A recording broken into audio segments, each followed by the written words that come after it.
2001 was a significant year. I was only 2 years old when Devil May Cry was released. I don't have many regrets in life, but one of the saddest moments for me is knowing that I was too young to experience the first Devil May Cry game at launch. This series isn't just one of the best I've ever played. It is the best, for me at least. And while the story plays a big role, that's not the only reason that I love it. The gameplay and combat mechanics are what make this game so beloved by fans. I'm a simple gamer. If I can pull off cool moves in a game, me like. But if I can pull off even cooler moves and the game rewards me for it, me love. I mean, tell me if you have seen any game that has a combat as epic and cinematic as this.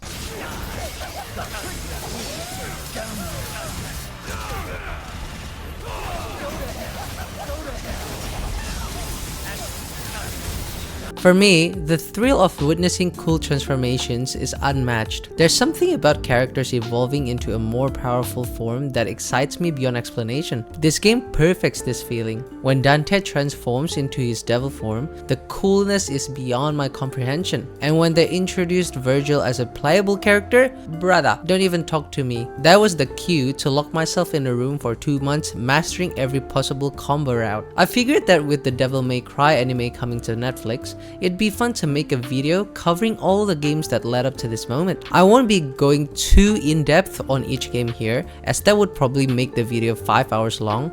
And yes, when I said every game, I said every game, including that one. However, I do plan to make a retrospective video for each game, where I'll break down every element in detail. So yes, let's get right into it.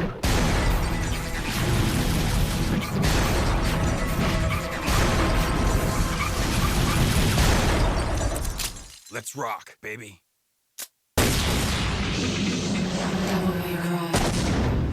Let's start with the first ever Devil May Cry game to ever be released. A little history. Originally, Devil May Cry began as a failed attempt to develop Resident Evil 4. But director Kamiya shifted focus toward a more action-oriented experience, which Capcom felt didn't fit the Resident Evil series. The franchise was later directed by Hideki Itsuno, with Bingo Morihashi contributing as a writer. The game was developed by Team Little Devils, a group of staff members from Capcom Production Studio 4. During the rewrites that transformed the project from the next Resident Evil entry into Devil May Cry, Hideki Kamiya reworked the story into a world filled with demons, drawing heavy inspiration from Italian epic poem The Divine Comedy. To enhance the game's atmosphere, the development team actually took an 11-day research trip to the UK and Spain. Gosh, I wish I had a job like that. They captured photos of Gothic statues, bricks, and pavements to use for texture design. Originally, the main character was named Tony. Frickin' Tony, mate!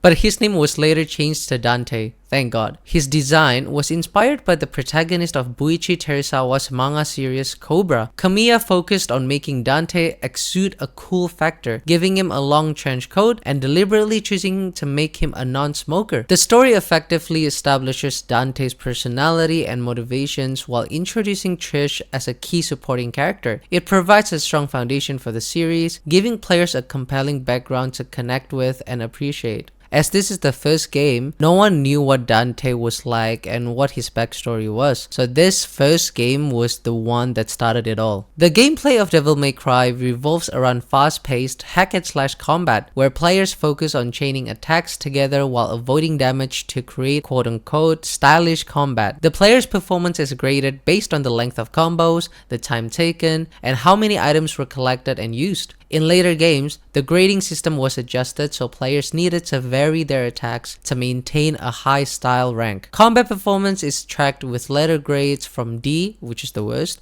to S, which is the best. The game also includes some puzzle solving and exploration elements, a remnant of its survival horror origins, but the focus is on intense action. The Devil Trigger ability allows the player to transform into a devil-like form, enhancing their power, speed, and health regeneration based on their current weapon. Additionally, the first 3 games removed the need for reloading or managing ammunition, streamlining the combat experience. Now, the soundtrack and audio design for this game are integral to its identity as a groundbreaking action-adventure title. The music in Devil May Cry is a blend of gothic, industrial, and electronic styles, composed by multiple artists including Masami Ueda, Masato Koda, and Makoto Tomozawa. The soundtrack is divided into 2 main types of tracks: ambient and battle music. Ambient tracks are used to create a haunting, eerie atmosphere that complements the game's gothic setting. The music in exploration segments is often subdued, with haunting melodies and ambient sounds that emphasize the isolation and mystery of Mallet Island, the game's primary location. Tracks like Ghosts of the Ancient Castle and Red Hot Stones evoke a sense of dread and wonder, immersing players in the game's dark world. The battle music is energetic and intense, designed to match the game's fast-paced combat. Tracks like Lock and Load feature heavy guitar riffs, driving beats, and electronic elements that pump up the adrenaline during fights. Yes, you can really feel the adrenaline pumping, you know what I'm saying?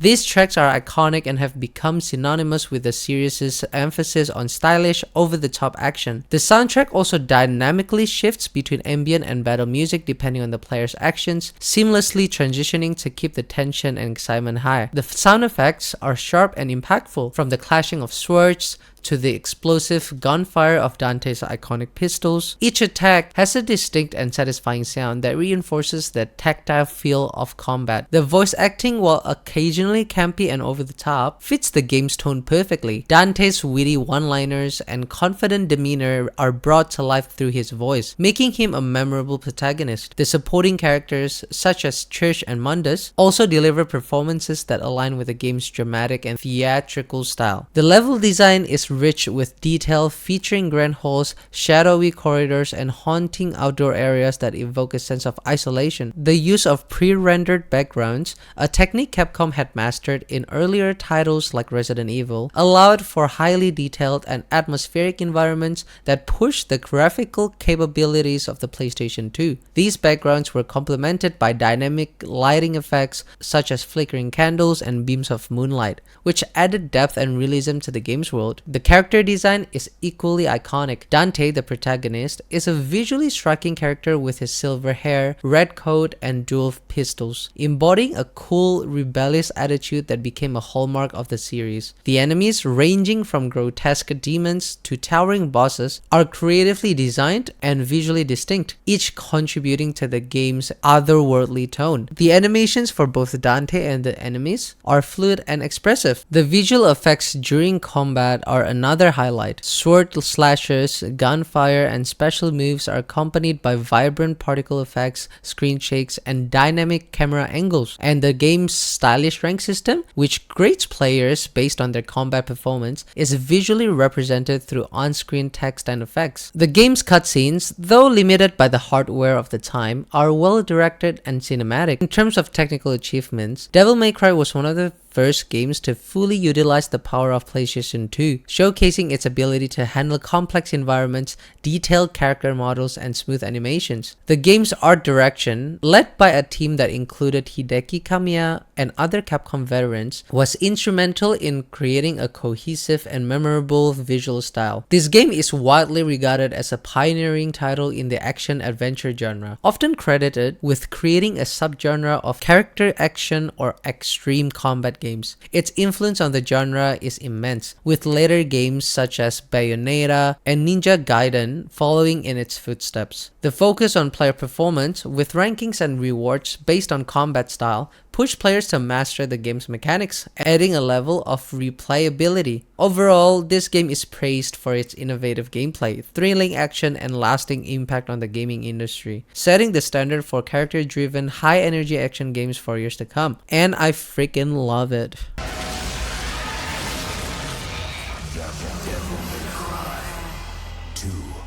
Moving on to DMC2, it sucks. Okay, goodbye. Nah, I'm joking. Only real gamers don't skip DMC2. Despite the success of the first Devil May Cry, a lot of people thought that the sequel will be insane. My gosh, they cannot be more wrong. So for Devil May Cry 2, Capcom chose to pass the development to another internal studio, Capcom Studio 1, which had originally focused on arcade games. The sequel was greenlit in the summer of 2001 to build upon the success and popularity of the first game. Well, spoiler alert, they failed. A key change in the sequel was the character of Dante, who was made more grown-up and serious in response to feedback from a producer who disliked his wisecracking nature in the first game. Alongside this tonal shift, the focus on puzzles was reduced, and the camera system was overhauled to enhance the action scenes. Changes in Devil May Cry 2 were also influenced by player surveys that highlighted weaknesses in the original game. As a result, the sequel introduced more acrobatic moves and combos for both Dante and the new character Lucia. Despite these changes, Devil May Cry 2 received mixed reception, with many players feeling that it lacked the charm and excitement of the original. Compared to its predecessor, Devil May Cry 2 delivers a weaker and less engaging story. Dante, now far more stoic and lacking his signature cocky personality, teams up with Lucia to stop the evil businessman Arius, who seeks to summon the demon Argosax. While the premise has potential, the plot feels generic and lacks the emotional depth of the first game. Lucia's backstory adds some intrigue as she grapples with her artificial origins and her connection to Arius. However, her development is minimal, and her relationship with Dante is underwhelming. Dante himself feels distant and one-dimensional, missing that charm that made him so memorable in Devil May Cry. The villain Arius is forgettable, with weak motivations and a lack of presence. The final battle against Argosax feels anticlimactic. While the game sets up an interesting ending with Dante riding off into the demon world, it ultimately feels underdeveloped. And the combat system differs from the first game, with melee combos requiring the player to use the analog stick along with the attack button. The weapon change button enables players to quickly switch ranged weapons without going into the inventory. The game consists of missions with specific goals, and players are ranked from D to S based on their performance, which is kind of the same as the first game. Puzzle solving and exploration elements are present as well, where players find items and red orbs which are used to upgrade weapons and purchase healing and revival items. The Devil Trigger ability transforms the characters into demonic forms, granting access to special attacks and the power of their amulets.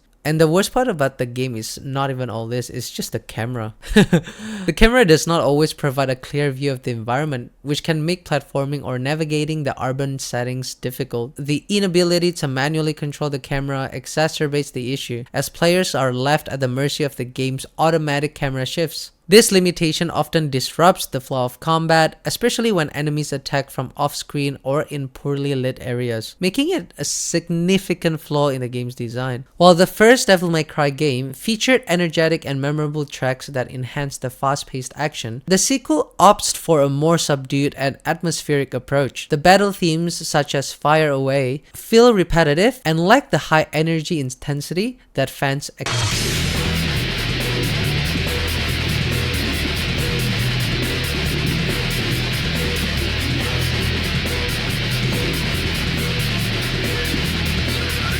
There are some decent tracks like Shoot the Works, but overall, the music doesn't elevate the combat or exploration as much as it should. The lack of variation and the more generic rock/electronic compositions make many tracks feel uninspired, and the game leans more into ambient sounds rather than the adrenaline-pumping beats that define the series. For its time though, the graphics showcased decent improvements over its predecessor, with larger environments and a more refined character model for Dante. The textures and lighting are slightly enhanced, making the game look cleaner and more polished compared to the first one. So all that to say that this game is not worth your time, honestly, but if you do really want to check it out, go for it because you are the real gamer. But do not worry, my friends, all the hate that DMC2 got actually made the next game one of the best in the series, in my opinion. So no pain, no gain, I guess. The once sealed gate to the demonic world will open. Looks like this is gonna be one hell of a party! Devil May Cry. After the mixed reception of Devil May Cry 2, Capcom took a fresh approach with the series, drawing inspiration from the critically acclaimed first game. The key gameplay elements, such as level design and the battle system, were carefully re-evaluated. The changes that made DMC2 less engaging, like Dante's toned-down personality and the game's lower difficulty, were reversed to better align with the series' original appeal. According to producer Tsuyoshi Tanaka, the primary focus was creating a dynamic battle system that allowed for stylish, fluid weapon combat. This was complemented by a redesigned camera system that kept the character in focus, reducing disorientation in intense fights. Devil May Cry 2's reduced difficulty was an attempt to appeal to Japanese audiences, but it ultimately alienated players elsewhere. To address this, Devil May Cry 3 was made more challenging, with the Japanese version featuring a slightly lower difficulty than its Western counterparts. Additionally, Dante was reimagined as a younger, more arrogant version of himself, restoring the energetic personality that fans loved. DMC3 delivers one of the best narratives in the series. It balances high-energy action with character-driven storytelling, fleshing out Dante's motivations and his complicated bond with Virgil, his brother. The emotional weight, memorable rivalries, and well-executed themes of family, power, and destiny make it a standout prequel and one of the best stories in the DMC franchise. This game is what truly made me fall in love with Virgil as a character. His dynamic with Dante reminds me of Goku and Vegeta for some reason, and their interactions are some of the best in the series, balancing intense moments with hilarious exchanges. You sure know how to throw a party. No food, no drinks, and the only babe just left. My sincerest apology, brother. I was so eager to see you, I couldn't concentrate on preparations for the bash. Whatever. At any rate, it's been a whole year since we last met. How about a kiss from your little brother? Or better yet, how about a kiss from this?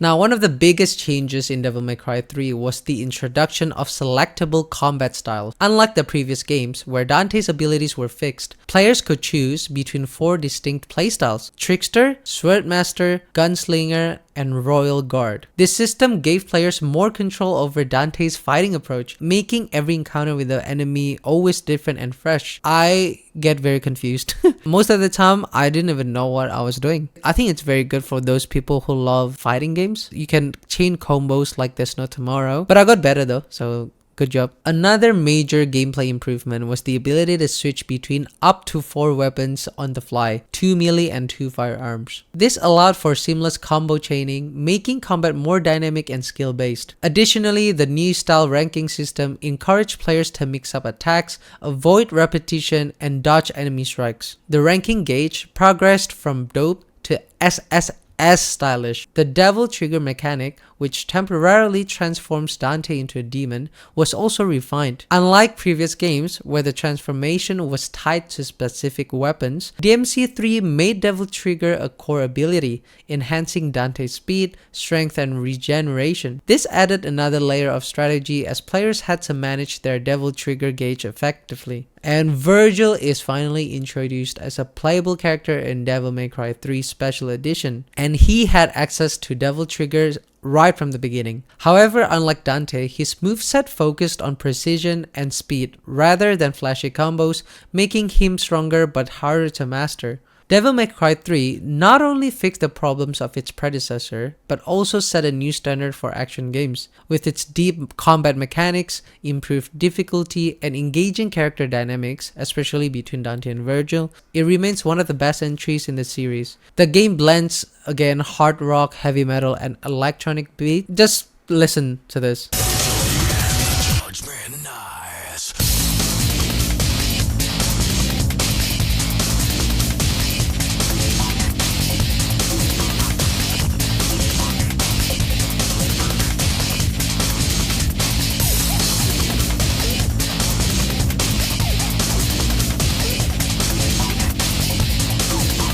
Boss battles have their own standout themes, each tailored to the fight's intensity. For example, Virgil's battle theme evolves throughout the game, reflecting the growing tension between him and Dante. Dante's design in Devil May Cry 3 features him bare-chested under his coat, a choice that surprised many fans. This look was intended to reflect his youthful, rebellious personality and create a visual contrast with Virgil, who is fully clothed. To further emphasize their differences, Dante wields the longsword rebellion and wears red, while Virgil is equipped with a Japanese katana and dressed in blue. Character designer Ikeno noted that as identical twins, Dante and Virgil share the same hairstyle in the game's opening scene to momentarily confuse new players. So thank you Ikeno for that. However, the development team encountered difficulties animating Virgil's coat in 3D, and jokingly suggested that he should remove it whenever he entered battle. Virgil was made a playable character in Devil May Cry 3 Special Edition thanks to extra development time after the main game's completion. However, due to space limitations, some of his moves had to be removed. The team aimed to retain most of the attacks that he used as a boss in Dante's campaign, ensuring his combat style remained faithful to his character. Virgil's moveset was designed to reflect his calm and precise fighting style, contrasting with Dante's more aggressive and flashy approach. Virgil quickly became a favorite among the development team, and according to director Hideaki, he was also well received in the United States, partly due to the popularity of katana-wielding characters in Hollywood films. Now, in my opinion, this game is the game that truly defined the series. Visually, the game oozes style. It revolutionized the hack and slash genre by introducing a diverse set of combat styles, moving beyond the repetitive gameplay of its predecessors. Simply put, it is an action masterpiece. It took everything great about the first game and cranked it up to 11. Devil May Cry. After the success of DMC3, Capcom immediately began working on a new installment in the franchise. I think it's because they're making bags, my friend, with a team of 80 developers working on the project. Coming off Devil May Cry 3 and its special edition, the team initially struggled with how to innovate on their already refined gameplay mechanics. And they thought of something. Let's introduce a new protagonist, Nero. This provided the opportunity to explore fresh combat elements while expanding the series' storyline. Unlike previous titles, DMC4 was designed for next-generation hardware rather than PlayStation 2, allowing for new mechanics, improved visuals, and a larger narrative scope. One of the story's highlights is Nero's character arc. He starts off as a rebellious yet devoted warrior, driven by his love for Kairi and his duty to the Order. His journey leads him to question his beliefs, uncover his demonic heritage, and ultimately embrace his own power, symbolized by his bond with Virgil's Yamato sword. This transition is handled very well, giving Nero's story more depth than just being a Dante substitute. Dante, on the other hand, takes a backseat for much of the game, only becoming fully playable in the second half. While his cocky veteran persona is as entertaining as ever, his role feels more like a cleanup crew rather than the driving force of the plot. That said, his presence still adds a layer of charm, especially in his interactions with Nero and Trish. That sword was used to separate our world from the demons. I can't have something of that kind of power floating around now, can I? It's gotta stay in the family. I need this. Then keep it. Now that you're calm and cool, get going. The antagonists, particularly Sanctus, lean into over-the-top, almost cartoonish villainy. While this fits the series' tone, he lacks the personal impact that someone like Virgil had in DMC3. One notable flaw in the story structure is the pacing. The first half, where you play as Nero, it builds up very well, but the second half forces Dante to backtrack through the same locations, making the progression feels quite repetitive. While Dante's varied playstyle makes up for it, the recycled level design is a noticeable weak point. That said though, the ending does deliver a satisfying payoff. Nero fully embraces his power, defeats Sanctus, and gets closure with Kairi. Now for the gameplay, DMC4 introduced two playable characters, Nero and Dante, along with refinements to the shop system. A new currency, Proud Souls, is used to purchase abilities, while red orbs remain for buying items. Proud Souls are earned based on mission performance, and while ability costs rise with each purchase, they can be resold for their original value. Nero is the primary character for most of the game, wielding the Red Queen Sword, Blue Rose Revolver, and his Devil Bringer, which allows him to pull enemies in, parry attacks, and perform powerful grabs. His Exceed gauge can charge up attacks, adding extra power. As the game progresses, Nero's Devil Bringer evolves, gaining new abilities like revealing secrets and launching devastating finishers. Eventually, he unlocks Devil Trigger after acquiring the Yamato, further enhancing his abilities. Dante becomes playable for 7 missions, taking over in the later half of the game. His gameplay remains similar to DMC3, with multiple melee and ranged weapons acquired from bosses. Dante also starts with all 4 combat styles from the beginning: Trickster, Swordmaster, Gunslinger, and Royal Guard. Nero's battle theme, The Time Has Come, and Dante's Lock and Load bring high energy riffs that make every fight feel so intense. You know that something's about to come up when you hear these themes.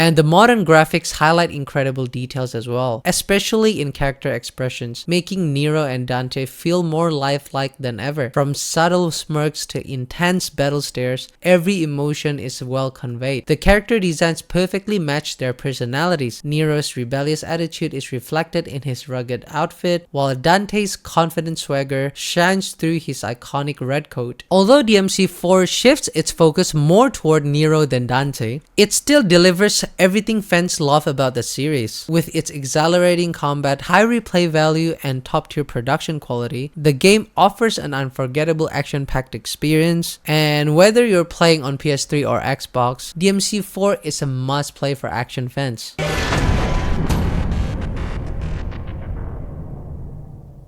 What in the shitting hell is going on here? Let's go to the reboot, shall we? And this is the only game that I played that was like, holy cow, they're actually going for this? So the company that was in charge of this is called Ninja Theory, and they aim to create a more westernized version of Dante, making him edgier and more cocky. While the game was praised for its impressive visuals and smooth combat mechanics, it faced criticism for its weak plot. Longtime fans were especially disappointed with the drastic changes, leading to controversy upon release. However, newcomers to the series found it to be an exciting and enjoyable experience, because they don't give a shit about the story. This game reimagines Dante's origin in a world where demons secretly manipulate humanity. The story follows Dante as he joins his long-lost brother Virgil to overthrow the demon king Mundus. Along the way, he discovers his true heritage as a Nephilim, half angel, half demon, and grows from a rebellious drifter into a hero. The modern setting, combined with themes of control and resistance, gives the narrative a fresh edge, and Dante's journey is engaging. However, the plot has its weaknesses. Virgil's sudden shift from ally to antagonist feels rushed, and his motivations could have been explored more. Kat, while important, isn't as developed as she could be, making some emotional moments fall flat as well. The game still delivers an exciting story with striking visuals and a bold new take on the series, but it remains divisive among longtime fans. Now, with the gameplay, players control Dante as he battles through Limbo, wielding his signature sword Rebellion, and dual pistols, of course, Ebony and Ivory. The addition of Angel and Devil modes expands Dante's arsenal, allowing him to switch between the swift scythe Osiris and the heavy-hitting axe Arbiter. These modes also influence mobility, with Angel mode pulling Dante towards enemies and platforms, while Devil mode drags foes and objects toward him. The fluid combat system encourages creativity, rewarding players with higher ranks for chaining together impressive combos. The game also features the returning Devil Trigger, a temporary boost that slows time and enhances Dante's power. While the combat is undeniably fun, some fans found that the weapon switching mechanics and aerial combat less precise compared to previous entries. Nonetheless, this game offers a a fresh and accessible take on the franchise's signature action, making it an exciting experience for both newcomers and veterans. Dante's original design was intended to resemble his look from previous games, but Capcom for some reason instructed Ninja Theory to create a completely different version to appeal to a younger audience. While the classic Dante was designed with a Japanese influence, the new iteration was developed from a Western perspective. His final appearance was inspired by The Dark Knight. Tamim Antunes aimed for a more realistic portrayal. However, the redesign sparked backlash, with lead designer Alex Jones even receiving death threats in various forms. Antunes defended the decision, stating that Dante's look was meant to fit the game's new setting and that the core gameplay would still resemble previous Devil May Cry titles. While this game delivers a well-told story and an excellent combo system, it still has few minor drawbacks, especially airborne ones. Grappling can sometimes be imprecise. The camera, though generally responsive, occasionally struggles to keep up with the fast-paced action, leading to awkward angles in combat.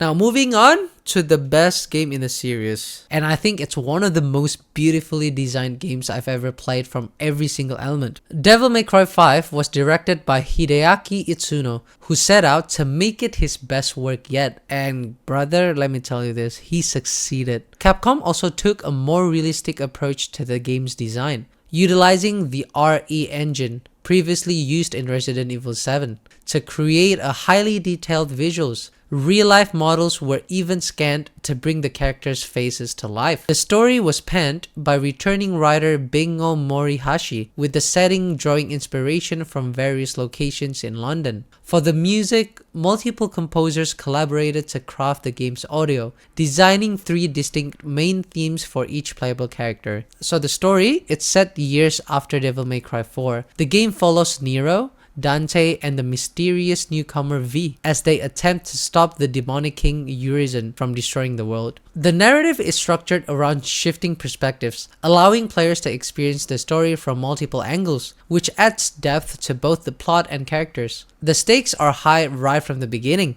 as Urizen overpowers Dante and his allies, forcing Nero and V to retreat and regroup. This opening sequence sets the tone for the game's fast-paced and cinematic storytelling. Itsuno wanted Devil May Cry 5 to feature a villain who would be a true threat to both Dante and Nero, making Virgil the ideal choice due to his immense power and deep connection to the protagonists. The developers aimed for a major emotional impact when Virgil reappears at the climax, setting up a dramatic confrontation with Dante that is ultimately interrupted by Nero's awakening. Nero's gameplay reflects his growing frustration with Dante, culminating in a powerful moment where he unlocks his full demonic potential to stop the brothers' feud. And his new abilities, introduced late in the game, not only add replay value but also highlight the dramatic shift in his strength from his earlier defeat against Urizen.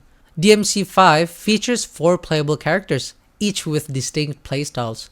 Nero, first introduced in DMC4, returns with his signature Red Queen sword for melee combat and the Blue Rose revolver for ranged attacks. Unlike before, he starts without his Devil Bringer arm, instead utilizing a variety of robotic arms known as Devil Breakers. Each Devil Breaker has unique abilities such as pulling enemies from a distance or temporarily freezing them in time. While these tools provide versatility in combat, they are fragile and can be destroyed if misused. As the story progresses, Nero regains his Devil Bringer, unlocking his Devil Trigger ability. Moving on to Dante, he maintains his classic style-switching combat system, allowing him to shift between 4 different techniques for diverse and dynamic combat. His playstyle is one of the most intricate and stylish mechanics the series has ever introduced. The level of control and the vast array of combo possibilities make mastering him feel as complex as solving a Rubik's Cube. He wields his iconic Rebellion Sword and Devil Sword Sparta, while also getting 3 new Devil Arms,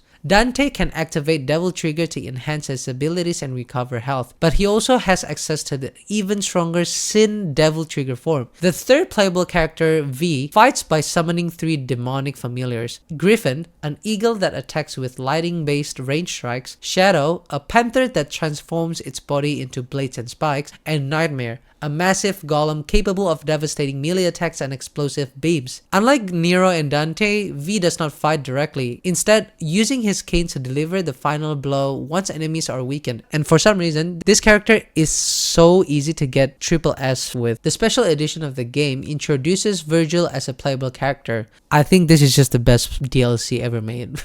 His fighting style retains the concentration gauge mechanic from Devil May Cry 4 Special Edition. Instead of wielding Force Edge, he now uses Mirage Edge, a spectral sword that extends his attack range. Virgil also has the ability to transform into V, summoning Griffin, Shadow, and Nightmare for additional attacks. Rather than using the standard Devil Trigger form, he immediately activates the more powerful Sin Devil Trigger, bypassing the need for a transformation sequence. His doppelganger ability allows him to summon a spectral clone that mirrors his Yamato-based attacks, a feature reminiscent of the doppelganger style from Devil May Cry 3. The soundtrack aimed for a grittier and more experimental sound, with each character receiving distinct musical styles. And as you'll probably know, the graphics in this game is amazing, and according to CG World magazine, Nero's outfit initially had around 130 million polygons when scanned into ZBrush. After optimization, it was reduced to 34,000 polygons for in-game use, with his final model reaching approximately 190,000 polygons. This level of detail will surprise you. The Devil May Cry van alone took over a year to create, with developers even joking that it felt like a character itself. The van's neon sign and handwritten text were even designed by one of the artists. For character expressions, Capcom utilized cutting-edge facial capture technology from Serbian company 3Lateral. Motion capture was used for movement, while voice actors recorded their lines after the animations were completed to better sync performances with character emotions. Initially, Capcom aimed for a full digital double of the scanned actors, but later modified the models to better resemble the characters' classic designs. This decision required reworking not just the models but also parts of the facial rigging. Nero's redesign was carefully crafted to contrast with Dante's aging appearance, presenting him as a warrior at his physical and mental peak. Devil May Cry 5 is a unique kind of game. While many modern blockbusters blend genres to attract a broad audience, DMC5 stays true to its roots,